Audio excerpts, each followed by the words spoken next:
Good morning to you. Thanks for joining us. I'm Eric Von Eichen. And I'm Bridget Ellison. Developing overnight. Bullets fly right outside Winnie Palmer Hospital, leaving one person dead, and the gunman managed to get away. Plus, it's a vote that centers around how much money you spend over the next 10 years, why one county is asking you to raise the sales tax today. But first, it is 6:30 now on this Tuesday morning in Central Florida. Looks so beautiful there at the beach, and it's time for a look at more stories affecting your world in the 6:30 Eye Opener. The VP rejected her request. They have to invite Speaker John Boehner, and we can't have that now, can we?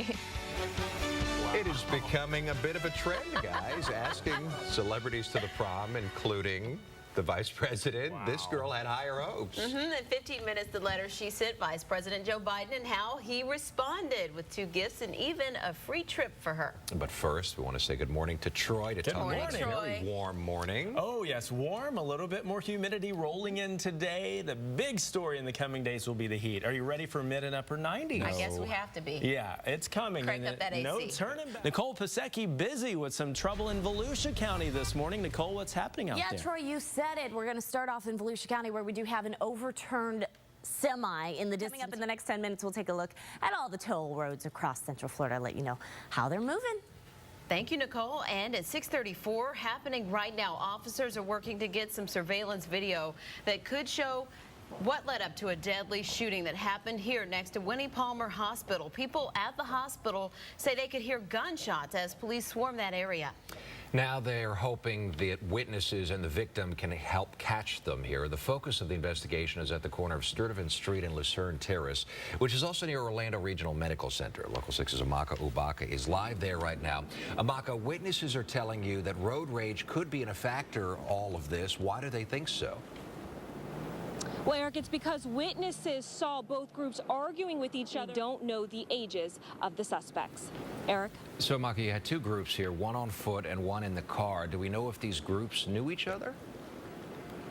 Well, Eric, police say initial indications are that they did not know each other, but there are still so many questions surrounding this shooting. We hope to get more answers from police later this morning.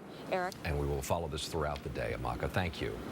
In just hours, voters in Seminole County will decide whether they want to raise the sales tax for the next decade. Overnight, the elections office told us that more than 26,000 people have already voted. If approved today, the county will raise the sales tax by 1 cent, making it 7 cents. The change would last 10 years. The county says the extra money would be used to fix up schools, roads, and trails. Local 6 will be checking with the elections office tonight. You can get the results as they come in on clickorlando.com and Local 6 News at 11. It's now 6:37 this morning. Troopers hope to get surveillance video from a nearby home showing who caused this crash right here, killing a mother and her daughter. Troopers tell Local 6 the mother and daughter were driving on Texas Avenue crossing Rose Boulevard when they were T-boned by a Nissan 350Z. The impact pushed the car 50 yards through a family's fence, and neighbors here say it's something they see all too often at this intersection. A lot of speed and dark. You don't see the stop sign. Unfortunately, we have people going a little too fast for no reason, and they all are the same, a tragic result. Now, troopers still don't know if speed was a factor here. That's why they're hoping to get surveillance video to see if the Nissan driver should be charged in the case. And new this morning, city leaders in Orlando are just hours away from approving plans for a new hotel on International Drive. It would be our area's first Hyatt House. Take a look here.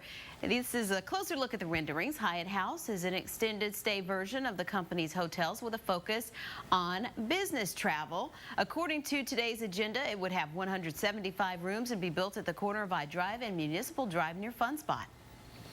He's accused of peering into the windows of little girls, and today there's a chance he will take a plea deal in court. We're talking about Daniel Bonanno, who was arrested last week.